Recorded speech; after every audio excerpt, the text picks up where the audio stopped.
Gracias, Señor Jesús. Gracias, Señor. Te alabamos. Toda la gloria y la honra se la damos siempre en esta iglesia y como creyentes se la damos siempre a nuestro Dios. No hay ningún mérito personal en nada de lo que hagamos. Si ustedes escucharon el devocional de hoy, el texto decía que es el Señor, es Él, el que pone en nosotros el querer y el hacer por su buena voluntad. Es decir, que no podemos presumir de nada. Es que tengo ganas. No, tú no tienes ganas. Si el Señor no te hubiera puesto esas ganas, de ti no saldría nada. Pero damos gracias al Señor que el Espíritu Santo que mora en nosotros pone deseos y pone anhelos por hacer su voluntad en nuestras vidas. ¿Cuántos dicen amén? Dios les bendiga, hermanos. ¿Pueden tomar asiento, por favor, en esta tarde?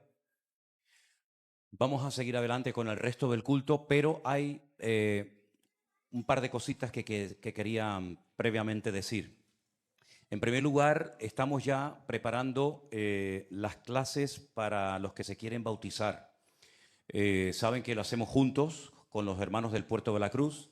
Entonces, este domingo, antes del culto, ¿no, Anderson? A las 5:45, todos los que en esta congregación estén interesados en bautizarse, cuando digamos la fecha, pues tienen que asistir a estas clases, ¿de acuerdo? Así que previamente tienen que asistir a unas clases para estar bien preparados para el día del bautismo. Entonces, este domingo, repito, comienzan a las 5:45.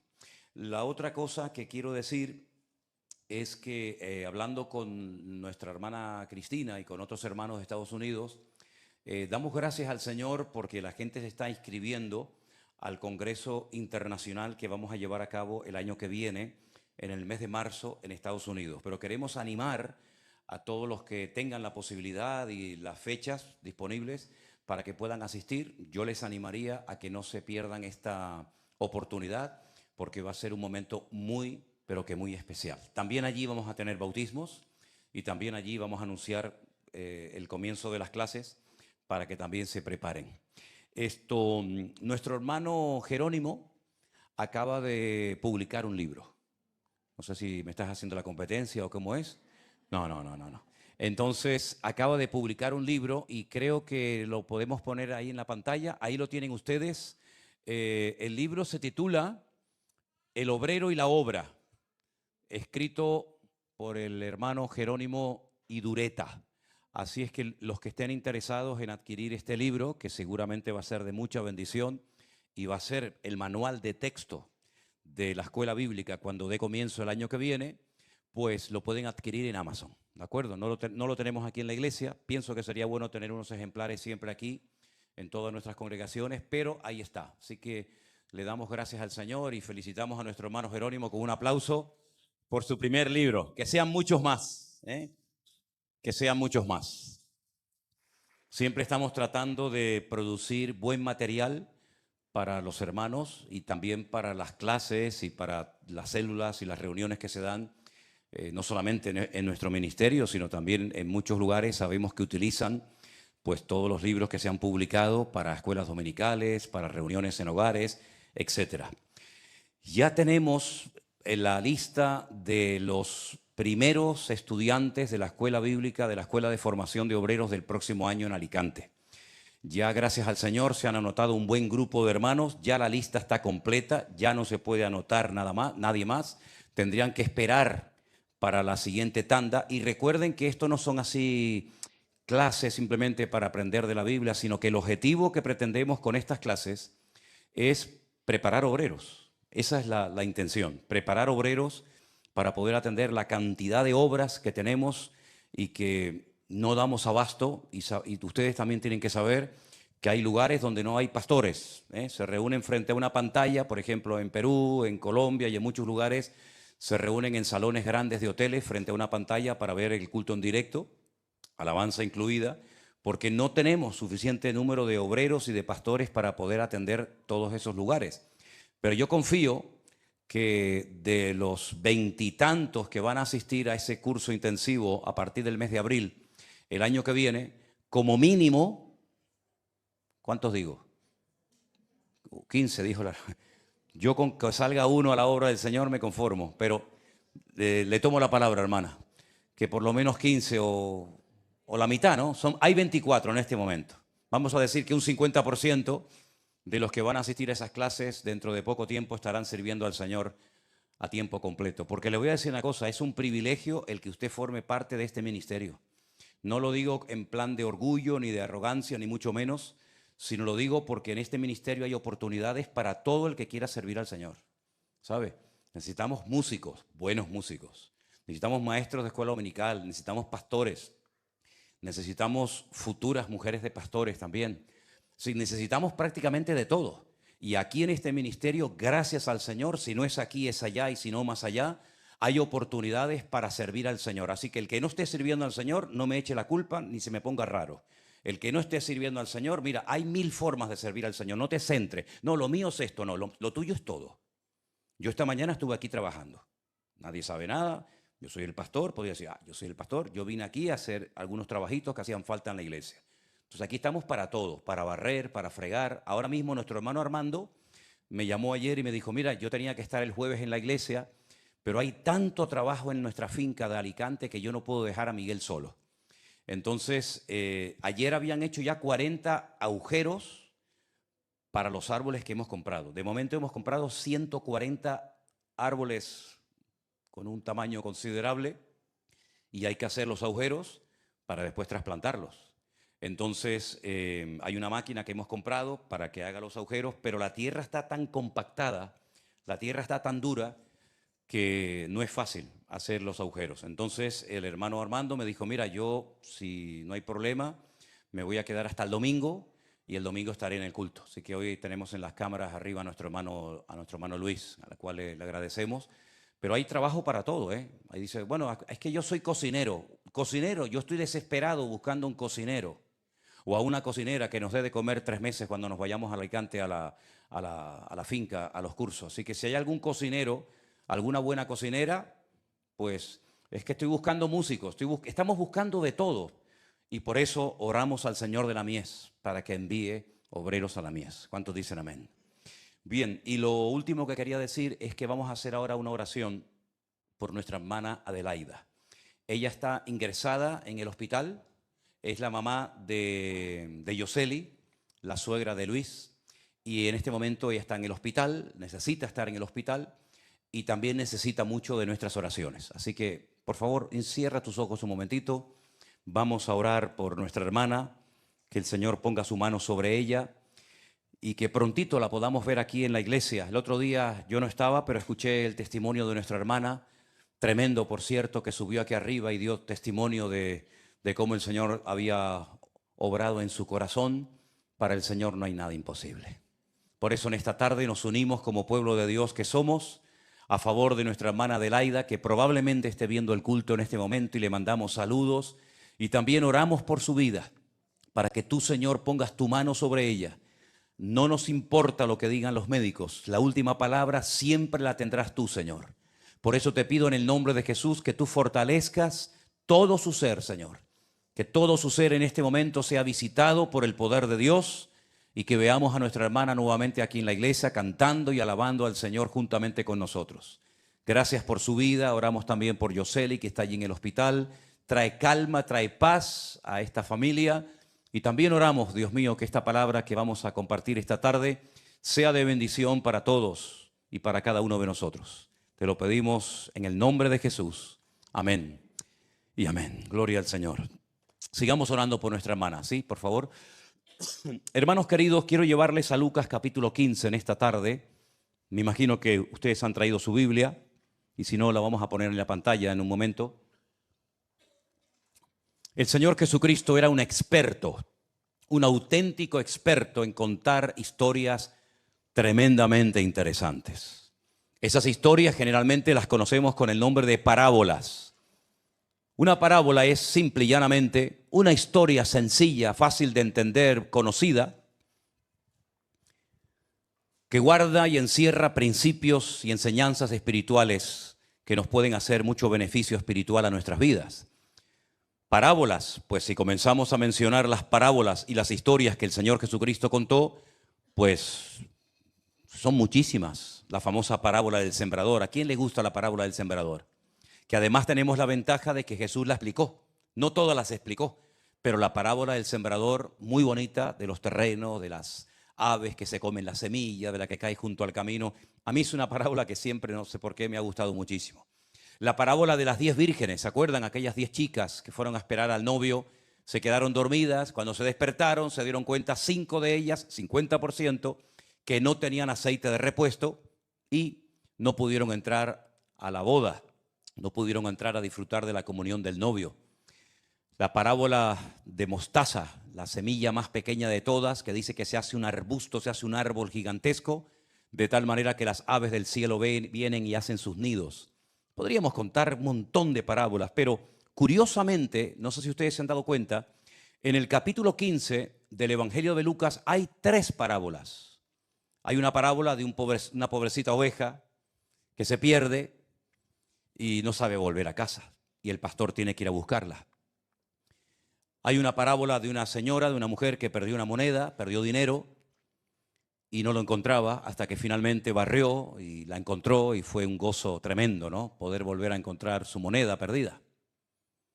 Y hay una parábola que no sé por qué la han llamado la parábola del hijo pródigo. Y digo no sé por qué, porque la parábola no solamente nos habla del hijo pródigo. Si solamente la parábola la tratamos como un hijo rebelde, un hijo que se fue de casa, estamos mutilando la historia. La historia es más amplia. La historia nos habla de un padre que tiene que soportar la rebeldía de un hijo que pega un día un portazo y se marcha a lejanas tierras y vive perdidamente hasta que, volviendo en sí, vuelve a la casa del padre y el padre lo perdona y hace una fiesta y hace un banquete y restaura la armonía familiar. Pero oye, por favor, no nos olvidemos de que la historia es más larga. La historia nos habla de 2 hijos, el menor, que es el que se va, y el mayor, que es el que se queda. Y yo quiero en esta tarde hablar del mayor, porque en esta parábola, y es una opinión personal, yo veo que si algo tenía el Señor es que conocía a la gente íntima y profundamente. A Él no se le ocultaba nada. Él lo que hace en esta parábola es una radiografía de la naturaleza del hombre. Cómo reaccionan las personas ante presiones, ante dificultades, ante el pecado.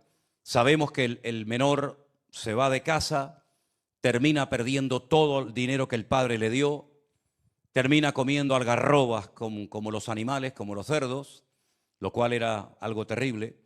Pero antes de leer lo que la Biblia nos habla del hijo mayor, quiero que presten atención a los primeros versículos de la parábola o de la historia en Lucas 15, porque es importante saber quién va a escuchar esta enseñanza. Hago un paréntesis. El otro día en Italia, cuando prediqué en la iglesia del pastor Antonio, yo compartía parte del capítulo 24 de Mateo, que a mí es un capítulo que me fascina.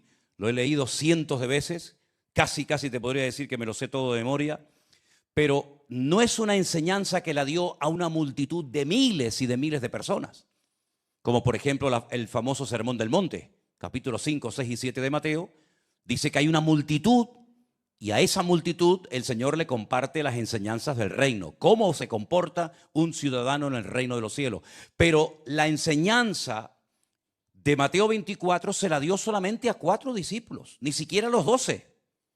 Y la enseñanza viene a raíz de una declaración que hace el Señor, o si lo prefieren, una profecía que da el Señor, en el monte Moriah, cuando al salir del templo los discípulos se le acercan aparte y le enseñan los edificios del templo, y el Señor Jesucristo se les queda mirando y les dice: mirad bien todo esto, porque no quedará aquí piedra sobre piedra que no sea destruida.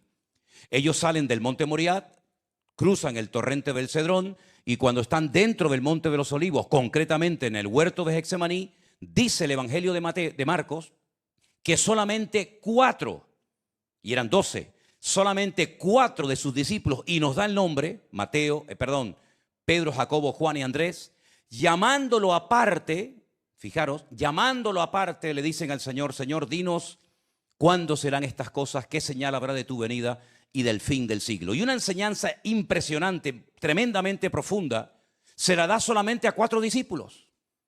Se ve que al resto no le interesaba la respuesta, ¿no? Ni siquiera preguntaron. Pero en Lucas capítulo 15 nos dice quiénes eran las personas que van a escuchar estas tres parábolas. Dice en el versículo 1, se acercaron a Jesús todos los publicanos y pecadores para oírle. Bueno, ya sabemos que parte de la audiencia son publicanos, es decir, judíos recaudadores de impuestos para el Imperio Romano. Un insulto de la época era llamarte publicano o traidor. Eres un judío que estás recaudando impuestos para el imperio opresor, en este caso el Imperio Romano.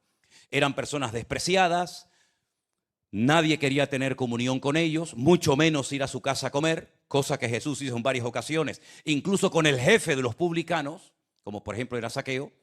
Así que publicanos y pecadores son parte de la audiencia que van a escuchar las tres parábolas de Lucas 15. Pero además, el versículo 2 dice, y los fariseos y los escribas murmuraban diciendo, este a los pecadores recibe y con ellos come. Es decir, que hay una inmensa mayoría de pecadores y de publicanos que le van a oír, y también dentro de esa audiencia hay religiosos, que por cierto no han cambiado, siguen siendo exactamente igual que hace 2000 años. Ese espíritu religioso los ha secado espiritualmente de tal manera que se comportan, actúan, piensan y hablan exactamente igual que como Jesús los describe en el Evangelio de Mateo capítulo 23. Ya sabemos qué tipo de audiencia tiene delante. Por una parte pecadores, publicanos, fariseos y escribas, y lógicamente sus discípulos. Ahora vamos a Lucas 15 y encontramos las palabras del hermano mayor, que son de las cuales yo quiero hablar en esta noche. Su hijo mayor estaba en el campo y vino y llegó cerca de la casa y oyó la música y las danzas. Y llamando a uno de los criados le preguntó qué era aquello. Él le dijo, tu hermano ha venido y tu padre ha hecho matar el becerro gordo por haberle recibido bueno y sano. Versículo 28. Entonces se enojó y no quería entrar. Salió por tanto su padre, y le rogaba que entrase. Mas él respondiendo le dice al padre, he aquí tantos años te sirvo, no habiéndote desobedecido jamás, y nunca me has dado ni un cabrito para gozarme con mis amigos. Lo cual es rotundamente falso y después lo vais a ver. Pero cuando vino tu hijo, que ha consumido tus bienes con rameras, no sé de dónde sacó esa información, porque la Biblia no la cuenta, has hecho matar para él el becerro gordo. Él entonces le dijo, hijo, tú siempre estás conmigo y todas mis cosas son tuyas. Mas era necesario hacer fiesta y regocijarnos, porque tu hermano, era muerto y ha revivido, se había perdido y es hallado.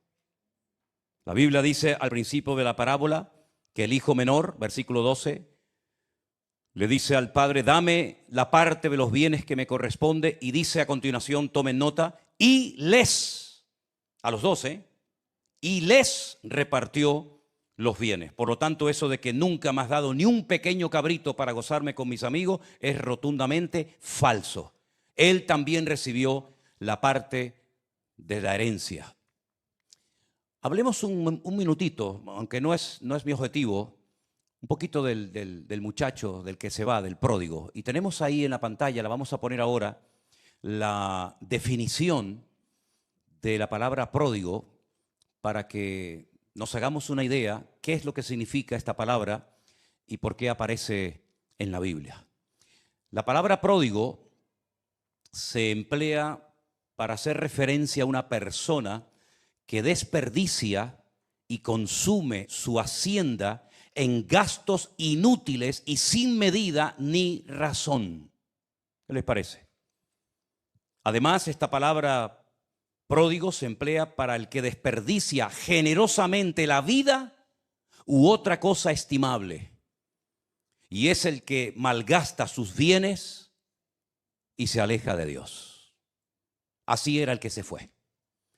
Y yo no sé ustedes, pero yo he escuchado tantas predicaciones sobre el hijo pródigo.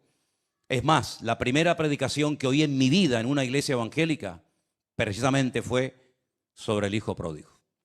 Incluso me molestó al principio oír al pastor hablar del hijo pródigo, porque honestamente pensé que mi madre le había contado algunas cosas de mí y pensé que él se estaba dirigiendo a mí, lo cual era rotundamente falso. Ya puedes quitar la definición, gracias. El hijo mayor no se fue, se quedó en casa. Podía haberse ido, pero prefirió quedarse. Y aparentemente, digo aparentemente porque a veces las apariencias engañan, es un ejemplo de hijo. De hecho, él presume de que nunca ha desobedecido al padre. Jamás te he desobedecido. Está presumiendo de que es bueno. Parece un hijo ejemplar, fiel y trabajador, pero oculta sus sentimientos. Es una persona que está resentida y por eso juzga a su hermano, lo acusa y tiene la desfachatez de enfadarse con su padre. Si tenemos que decir a quién representa o tipifica el padre, yo creo que la conclusión que todos tenemos más o menos es que representa a nuestro Dios, ¿sí o no? El carácter de nuestro Dios, amoroso, misericordioso, restaurador, etcétera, etcétera. Se enfada con el padre. No se gozó en ningún momento ante la noticia de que su hermano había retornado, sino más bien todo lo contrario. Porque para él su hermano no era su hermano, era un competidor. Era alguien que venía a opacar su presencia y su influencia en el hogar. Me recuerda esto un poco a la historia real de José y sus hermanos, cuando no lo veían como un hermano más, sino lo veían como un competidor, alguien que según él cuenta en sus sueños, algún día vamos a tener que presentarnos delante de él y casi postrarnos y rendirle pleitesía. Y la Biblia dice que le pusieron un mote. Ahí viene el soñador. Y la idea era matarlo, pero gracias a uno de sus hermanos logró escapar con vida. Tanto el mayor como el menor necesitaban ser tratados. Lo que pasa es que la naturaleza humana es muy variada y variopinta. Hay algunas personas que ante un problema reaccionan como el menor, se manda a mudar y no quiere saber nada del padre, ni de la casa, ni del hermano, ni de nada. Pero hay otros que son como el mayor, que se quedan y entonces convierten su vida en una jaula donde no saben tratar con sus emociones. Son personas que viven enjaulados emocionalmente hablando, porque ya digo, no saben cómo tratar con esas emociones, con esos sentimientos, con esas sensaciones que le vienen a la mente o a su alma. El mayor se sintió desplazado y aquí descubrimos algo muy importante. Y hay dos formas de estar en la obra de Dios o de hacer un servicio para el Señor. Uno es por amor desinteresadamente. Otro es para tratar tal vez la voz de la conciencia, por si me preguntan, ¿estás sirviendo o haciendo algo para el Señor? Y la respuesta sería sí. Pero este muchacho, como los escribas y los fariseos, no hacía las cosas por amor al Padre. Hacía las cosas para mantener su posición en el hogar. Y por eso, repito, cuando el hermano viene de lejanas tierras, él ve que su hermano le viene a hacer sombra y no es capaz de entrar en la fiesta que ha organizado su padre. No acepta la decisión de su padre, se enfada con su padre, es decir, entre comillas, se enfada con Dios. No acepta que Dios perdone y restaure a uno que desde su punto de vista no merece ni una sola oportunidad más. Porque es cruel. Es una persona que está herida y por lo tanto su herida es mayor que el amor o el aprecio, la compasión que puede sentir hacia su hermano. Él no se siente ni amado, ni respetado, ni tenido en cuenta. Y entonces cae víctima de los celos. Y los celos lo que hacen es que cada vez ensanchan más su herida y no sabe cómo actuar. Y su forma de actuar es exactamente igual que la de su hermano, rebeldía, enfadado con el padre. Lo que pasa es que este siempre se quedó dentro y parece que era el niño bueno y el otro era el niño malo. Ahora, psicológicamente, y te digo por experiencia también espiritualmente hablando, y hace años yo di un estudio amplio sobre las heridas del alma porque hay muchísimas personas en el mundo cristiano evangélico heridas del alma. David fue uno de ellos en un momento puntual de la vida, que dice que incluso ni podía cantar porque le dice al Señor: saca mi alma de esta situación, saca mi alma de la cárcel para que pueda alabar tu nombre. Porque la Biblia dice que cuando alguno está alegre, el Señor le dice: ponte a cantar.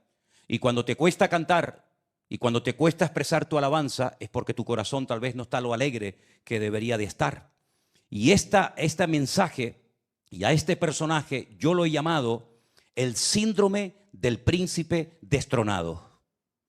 En psicología, esta misma situación se conoce como el síndrome del hermano mayor. Ocurre cuando el papá muere y se le dice a uno de los hijos: papá ya no está en casa, pero tú ahora eres el hombre de la casa. Y es un crío, es un niño con 7, 8, 9, 10 años, y se le pone sobre sus hombros la responsabilidad que tenía que ocupar su padre, pero como ahora no está, ahora tú eres el hombre de la casa. Él tiene que cuidar de sus hermanos menores, tiene que cuidar de su madre, y parece como que nunca se puede enfadar, nunca puede perder su posición, porque ahora es el hombre de la casa. Y eso, repito, en psicología se conoce como el síndrome del hermano mayor. Y a muchos los termina aplastando. Y recientemente hemos escuchado el testimonio de un hermano mayor que terminó quitándose la vida al ver que su hermano pequeño había muerto y tal vez él no fue capaz de defenderlo o de hacer algo por él. El estrés, la ansiedad, problemas de salud comienzan a aflorar en personas que tienen una excesiva presión sobre sus vidas y no saben cómo lidiar con todo esto. Y entonces lo que ocurre es que comienza a aflorar su realidad. Realidad que no conocimos hasta el versículo 25. Los primeros versículos nos hablan de su hermano y de su padre. Y no sabíamos absolutamente nada de él. Pero me llama la atención, como lo dije el otro día, que la Biblia habla de la obediencia y de la desobediencia. En otras palabras, no oculta información acerca de lo que ocurre cuando una persona desobedece, como también nos habla de las bendiciones que vienen cuando una persona obedece. Pues en esta parábola, Dios no oculta la realidad de que hay algunos que no se van, que están en casa, pero están a lo mejor peor del que se fue. Porque a lo mejor a este le hubiera gustado también cometer los pecados de su hermano pequeño, pero no tuvo el valor de hacerlo y se quedó en casa. Y ahí están los escribas y los fariseos, que son los hermanos mayores. Aquellos que se creen en posesión de la verdad, en el monopolio de la verdad, porque ellos consideraban a todos los demás como gentuza, como gente que no merecía ningún tipo de trato. Sin embargo, ellos eran capaces, incluso cuando subían al templo a orar, de presentar su currículum delante de Dios y decir como aquel fariseo: yo ayuno 2 veces a la semana, doy diezmos de todo lo que gano, no soy como este. Sí, yo soy diferente. Sin embargo, delante del Señor estaba aún más perdido que el pobre publicano que no se atrevía a levantar su mirada. El hermano mayor es una persona que está ofendida, es una persona que no es capaz de entrar a una fiesta donde el padre está regocijándose con su hijo que recién ha venido de lejanas tierras, y es capaz, vengan conmigo, un poquito más adelante en el versículo 30, la palabra de Dios dice: pero cuando vino tu hijo, qué forma más despectiva y horrible, ¿no? Que ha consumido tus bienes con rameras. Yo no sé de dónde sacó esa información, porque Jesús en la parábola no dice que el muchacho estuvo con rameras. No digo que no estuviera, pero en ningún momento la Biblia menciona eso como algo malo en su currículum. Sin embargo, este lo menciona, y entonces lo que hace es que si el otro no supo esperar, este no quiere aprender a gozarse en la alegría de los demás. Y alguien dijo en cierta ocasión, y yo en cierto sentido estoy de acuerdo, que a veces es más fácil identificarnos con el dolor ajeno cuando vemos a un niño sufrir, a un niño muriéndose de hambre, cuando vemos un accidente, cuando vemos un huracán o cuando vemos una desgracia. Nos sentimos identificados con el dolor a veces ajeno y decimos: pobre gente, ¿no? Otro terremoto más, como si no tuvieran poco, otra desgracia más. Pero después parece que a algunos les cuesta gozarse en la bendición de otros. A algunos parece que les cuesta gozarse cuando otro es prosperado más que tú o usado más que tú. Y no tendríamos que tener nunca ese problema en nuestras vidas, porque eso es un problema del alma. Es un problema de falta de madurez. Es un síndrome de tipo espiritual que no se cura viniendo a la iglesia ni escuchando sermones, sino dejándote tratar por el Padre. Y el otro día en Italia estuve compartiendo durante varios días un texto que ha sido para mí en estos últimos días, hermano, de una bendición tan espectacular. Es un versículo que ha estado ahí durante años, generaciones, pero entre comillas, como que yo lo descubrí el otro día, donde el Señor le mete el dedo en la llaga al pueblo de Israel y le dice: los 4 problemas que ustedes están atravesando son los siguientes. Número 1, no están escuchando mi voz, no están prestando atención. Ya les he dicho en muchas ocasiones que escuchar en la Biblia es sinónimo de obedecer. Es decir, ustedes escuchan a los profetas, pero no obedecen a los profetas. Ustedes escuchan los mensajes, pero no cambian. Número 1, no escuchan mi voz o no la obedecen. Número 2, huyen de mi trato. No se dejan tratar por mí cuando yo quiero tratar con vuestras vidas. Número 3, no estáis confiando en mí.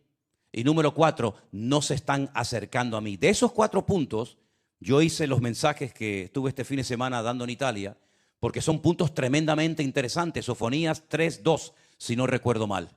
Y este muchacho, el mayor, que se queda en casa, que conoce a su padre, es capaz de decirle en la cara del padre: yo no tengo nada que ver con esa persona.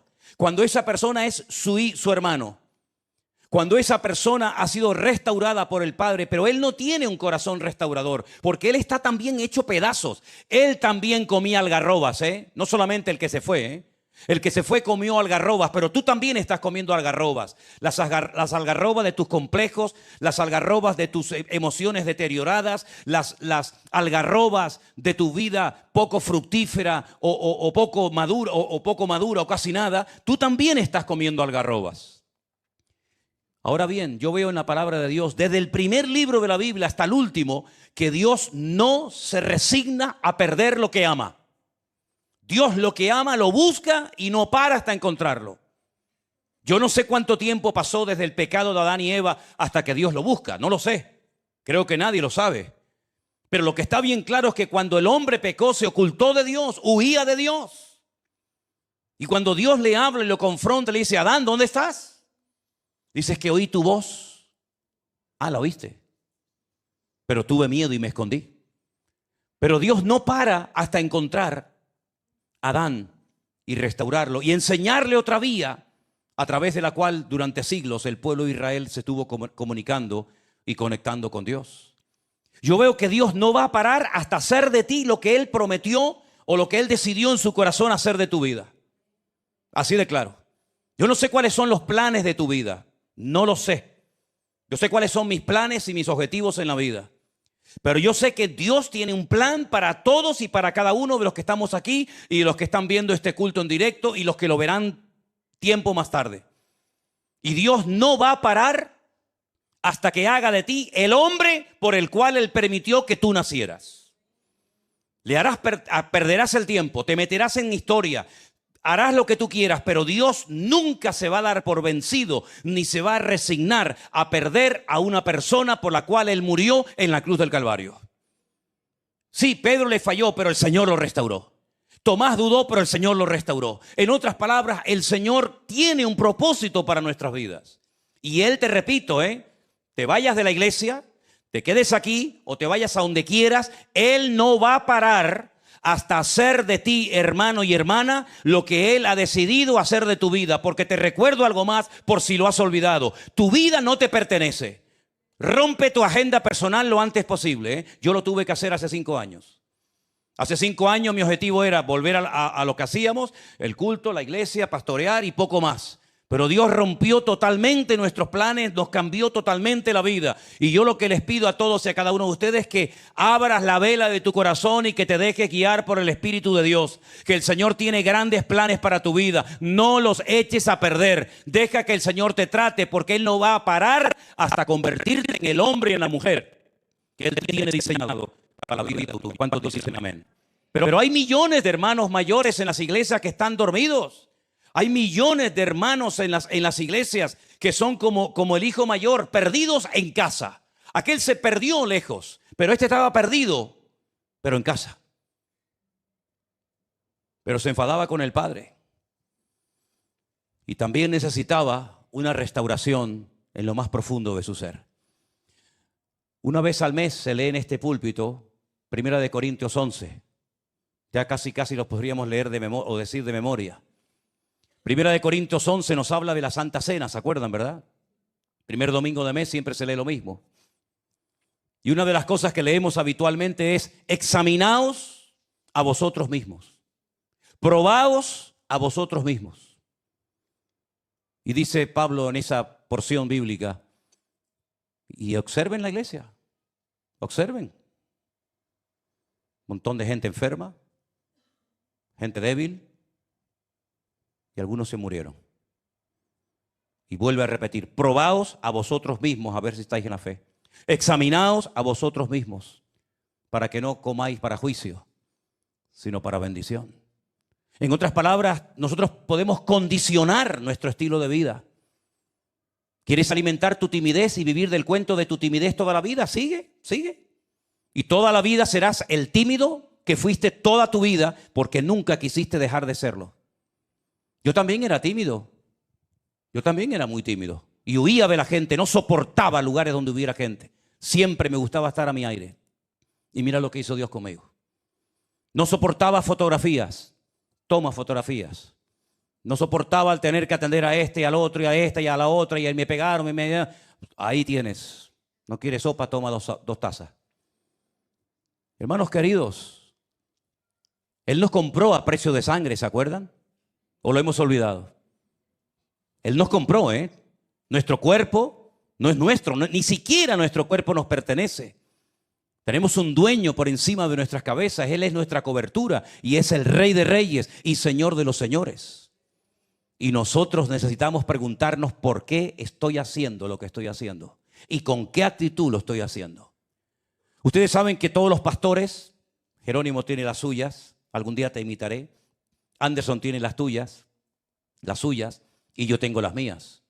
Y saben que una de las frases que yo escucho, bueno, y Alberto, perdón, que está allá atrás, Alberto, ¿verdad? Sí, perdón, el pastor Alberto acaba de entrar ahora también. Y una de las frases que yo digo habitualmente es: la actitud marca la diferencia. La actitud marca la diferencia. Y en este caso la actitud del hermano mayor, que estaba resentido, pues no era correcta. Y no fue capaz de entrar a la casa del Padre. Por favor, es increíble, ¿eh? Es increíble. No entró en la casa del Padre porque no estaba dispuesto a gozarse con la alegría de ver a su hermano restaurado. Qué triste, ¿no? Qué triste. Y hay efectos espirituales que son inmediatos, instantáneos, pero hay otros que son de largo plazo, poco a poco, como el veneno. Hay venenos que como lo consumas un poco te mata al momento, pero hay otros que no. Hay otros que te van matando poco a poco, poco a poco, poco a poco. No son instantáneos. Y hay pecados, hay actitudes, hay heridas que la manifestación de dicha herida o dolor es instantánea. Pero hay otras que no. Hay otras que son como la carcoma. La Biblia dice que hay un pecado, que es el de la envidia, que es como carcoma. Y la carcoma es algo que va comiendo y comiendo lentamente la madera hasta que llega un momento que por fuera es un mueble muy bonito, pero lo tocas. Yo me acuerdo que mi madre en Las Palmas tenía un mueble así. Decía: no abras el cajón, porque cuando abrías el cajón se te quedaba en la mano. Era un montón de polvo, un montón de serrín. Estaba comido por la carcoma, pero por fuera era muy bonito. Hermanos queridos, en esta parábola encontramos un reflejo de las actitudes de nuestros corazones. Y el Señor era un experto en apuntar con su dedo en el lugar indicado. A uno lo tiene que restaurar, uno tiene que humillarse, uno tiene que pedir perdón y volver a su casa. Ahora fíjate que cuando viene el menor le dice: hazme como a uno de tus jornaleros. ¿Por qué no dijo hazme como a uno de tus esclavos? Porque los esclavos eran propiedad del amo. Los esclavos no podían salir de la casa porque eran propiedad de su amo. Y los jornaleros eran personas que eventualmente se contrataban tal vez para recoger la cosecha o para sembrar en el campo, pero no pertenecían al amo. Eran personas que iban y venían. Se contrataban por jornadas, por una semana o 15 días o lo que fuera. Y él lo que dice, yo ya no soy digno ni siquiera de formar parte de tus cosas como pertenencia, sino como un jornalero, como una persona que va y viene. Y el Señor no quiere que tú vivas una vida cristiana de vaivenes, ahora sí y ahora no. Él necesitaba cambiar su forma de pensar, porque su forma de pensar lo hizo creer que fuera de la casa y lejos de la casa del Padre sería más feliz que en la casa del Padre. Él no supo esperar. Él le exige al Padre, si leen la parábola, dame la parte de los bienes que me corresponde. Él no supo esperar a la muerte del Padre. La decisión de entregar la herencia era del Padre, no de los hijos, pero él presiona al Padre y entonces es el que presiona, es como la gotera continua que no para y no para hasta conseguir lo que quiere, aunque esté equivocado. Él tiene que tener muchos cambios en su vida, sin lugar a dudas, y tiene que caer muy bajo y estamparse contra la pared para volver en sí mismo y darse cuenta de que está destrozando su vida. Pero ¿saben lo que siempre me ha llamado la atención de esta historia? Pero desde el primer día, que el Padre nunca fue detrás del Hijo. Nunca. El Padre no dice, pero hijo, ¿a dónde vas? Y salió corriendo, pero vente. No, el Padre se quedó donde tenía que estar, en la casa. El que está fuera del lugar eres tú, no yo. Yo estoy donde tengo que estar. Sin embargo, el otro se quedó en el hogar del Padre, pero era una persona que al no hablar, al no manifestar lo que había en su corazón, parecía que era el mejor de los dos. Pero sin embargo, la palabra del Señor nos enseña que cuando comienza a hablar, madre mía, está lleno de orgullo. Le dice, tu hijo, yo no voy a entrar en esa fiesta, yo no te he desobedecido jamás. Es decir, que cuando abre la boca, comienzas a descubrir a un personaje que hasta este momento está camuflado, se ha metido en un activismo, él está todo el día trabajando y trabajando, incluso le llega a echar al Padre en cara, es que no tienes ni un detalle conmigo. Hermano, te voy a decir una cosita, se lo digo a todos, ¿cuántos detalles ha tenido Dios contigo? Piensen en esto un momentito, ¿cuántos detalles ha tenido el Señor con nosotros? La lista sería interminable. La cantidad de detalles de amor que ha tenido el Señor con nosotros, como si nosotros nos los mereciéramos, ¿no? ¿O es que nos merecemos las bendiciones impresionantes que está experimentando nuestro ministerio, hermano? ¿Nos merecemos eso? ¿Nos merecemos eso? ¿Nos merecemos que ayer, por ejemplo, así improvisadamente hicimos una reunión de acción y había más de 500 personas conectadas? ¿Nos merecemos que podemos decir, yo quiero servir al Señor en Colombia? Pues venga, para Colombia. Yo quiero servir al Señor en Perú. Yo quiero servir al Señor en México. Quiero irme a servir al Señor a la península. ¿Nos merecemos tener tantas puertas abiertas que no damos abasto con lo que tenemos? ¿Nos merecemos todo esto que está en la plataforma? Si ustedes comienzan a sacar números de todo el dinero que hay aquí adentro. Yo me acuerdo cuando el pastor Alberto colocó estos aparatos de aire acondicionado, cuando me pasó la factura, me dieron ganas de mandarlo a la isla de Lobos. Y el Señor nos ha dado una iglesia donde podemos estar cómodamente, donde podemos estar aquí tranquilos, criando a nuestros hijos, viendo cómo los niños juegan y corren y sudan y disfrutan, ¿verdad? Acabo de subir con Adriel ahora a la habitación de arriba donde hay un maniquí con las vestiduras del sumo sacerdote y disfruta poniéndose el gorrito del sumo sacerdote, ¿no?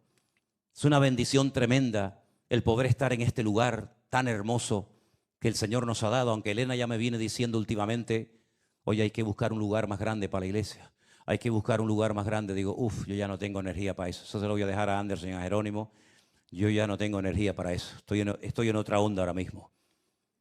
La cantidad de detalles que ha tenido el Señor con nosotros, ¿verdad? Toda la ropa que tienes, toda la ropa que tienes, madre mía. ¿Podrías tú montar tu propio rastro particular?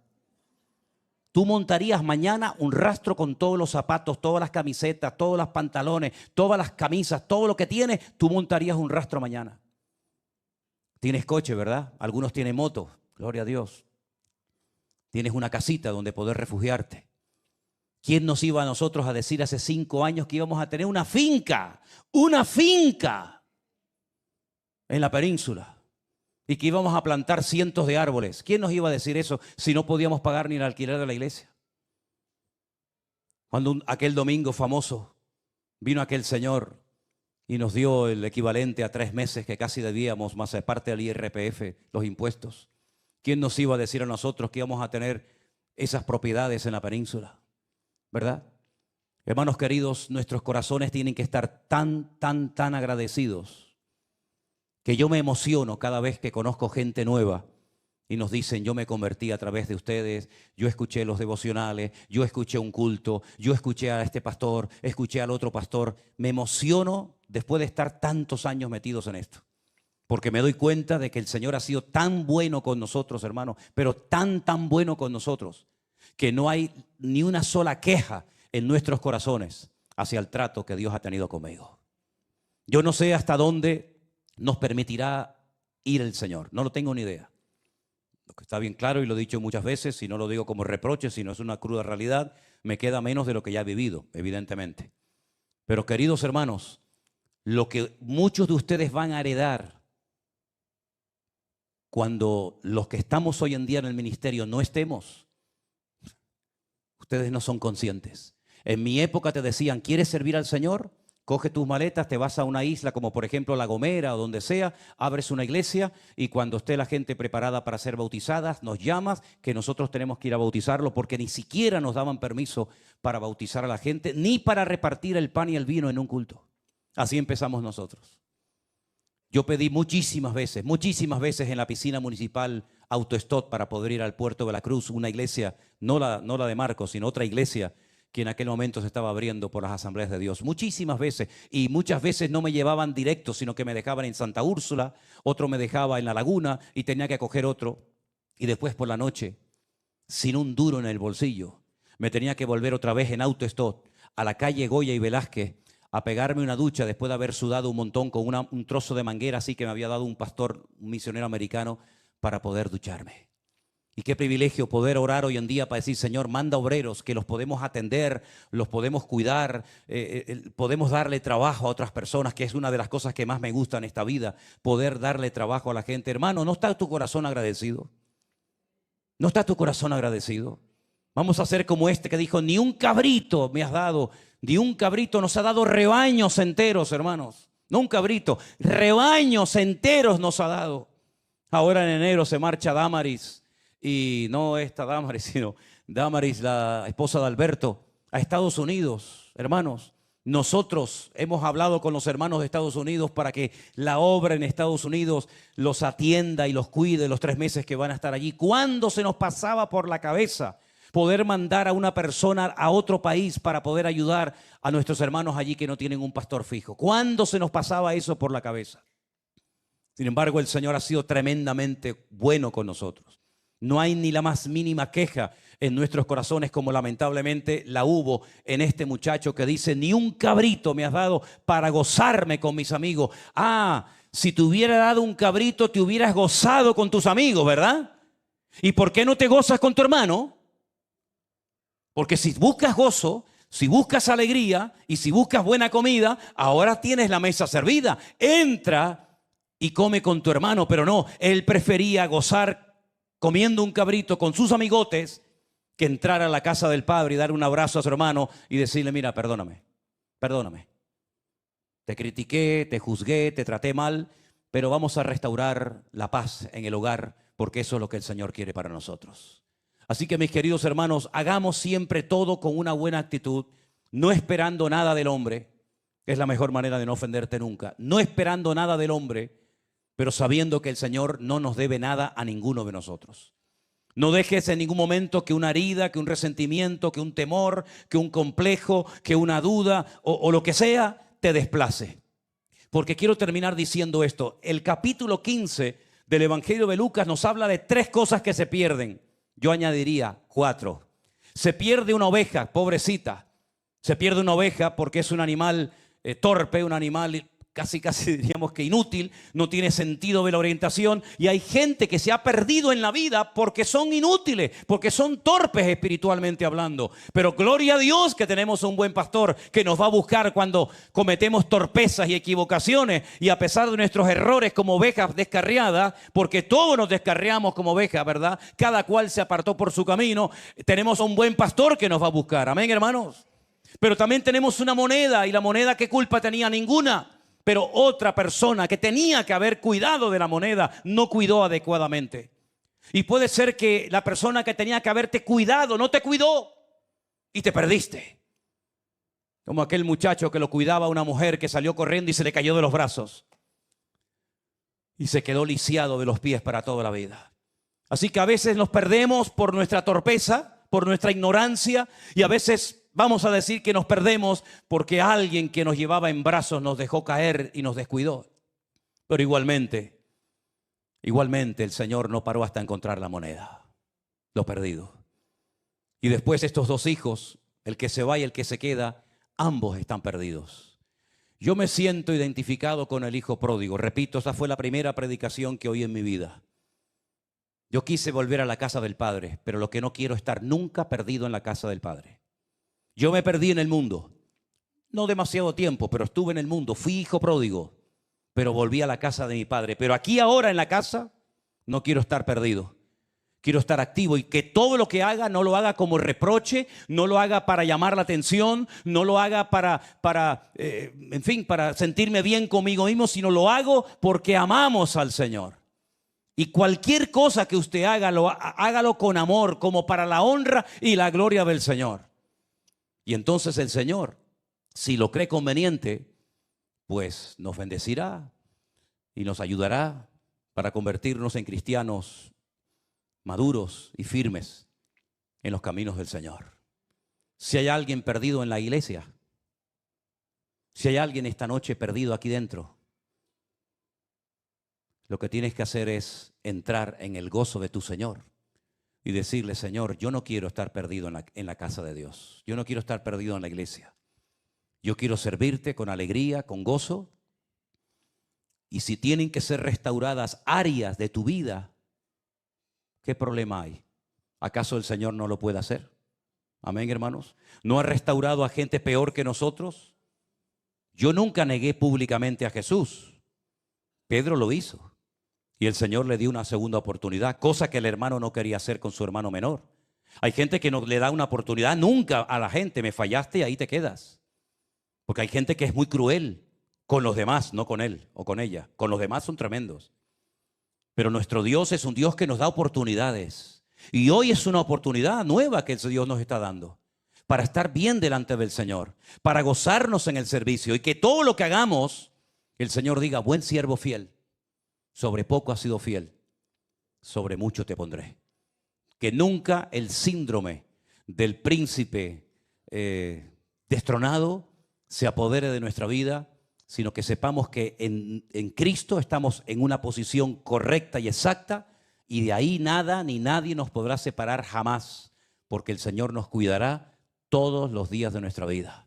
¿Cuántos dicen amén? Cierre sus ojos, hermano y hermana. Ahí donde usted está.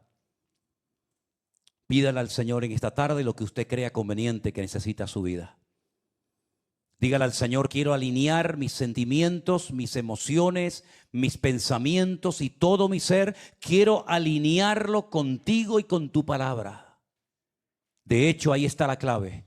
Alinearme con Dios. Ya no vivo yo, mas vive Cristo en mí. No se haga mi voluntad, sino tu voluntad, oh Padre.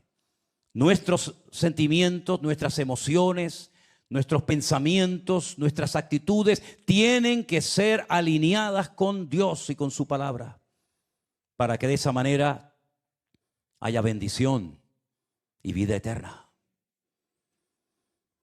Qué tristeza de hogar, qué tristeza de casa, de familia. Cuánto le hicieron sufrir los hijos a este pobre hombre. Uno se le va, el otro se le queda, pero con unos reproches tremendos. ¿Cuánto habremos hecho sufrir al Señor? entre unas cosas y otras. Pero ahí está el Padre perdonando, ahí está el Padre soportando, ahí está el Padre, dice, rogándole. Qué tremendo, Señor. Le rogaba al Hijo, Hijo, entra, entra porque tu hermano había muerto y ahora está vivo. Estaba perdido y ahora se ha hallado. Y el Padre rogándole al Hijo, qué tremendo. El Padre rogándole al Hijo, entra, entra en la casa. Hoy te rogamos nosotros como hijos, Señor, acéptanos en tu familia. Restaura todas y cada una de las áreas de nuestra vida. Restaura nuestro corazón, Señor. Que nos volvamos a enamorar de ti. Que ese primer amor del cual tanto se ha hablado y escrito sea siempre una realidad en nuestras vidas. Ayúdanos, Señor, a estar bien. Ayúdanos a gozarnos, a disfrutar de la vida y sobre todo a ser tremendamente agradecidos. Porque ¿cómo no vamos a ser agradecidos, Señor, con todo lo que tú has hecho en nuestras vidas? Aleluya. Gracias, Padre Santo. Dele gracias al Señor, hermano, con sus propias palabras en este momento al Señor. Dígale al Señor, Señor, perdóname. Perdóname, Señor, si en algún momento te he ofendido. Porque el Señor no solamente ve lo que hacemos, sino cómo lo hacemos. Y no solamente oye nuestras palabras, sino observa nuestra vida. Por eso en esta noche nos humillamos delante de ti, Señor. Nos humillamos, nos postramos delante de tu altar. Y te pedimos, Señor, perdónanos, límpianos con tu hermosa sangre, Padre Santo. Aleluya. Dele gracias al Señor ahí en su asiento, ahí en su casa donde usted está. Dígale, Señor, gracias. Gracias, Señor, gracias, gracias, gracias. Aleluya. Bendito sea tu nombre, mi Señor. Toda la gloria y la honra te la daremos siempre. Gracias, Jesús. Póngase de pie conmigo en esta noche. Oh, gracias, Señor. Diga conmigo simplemente eso.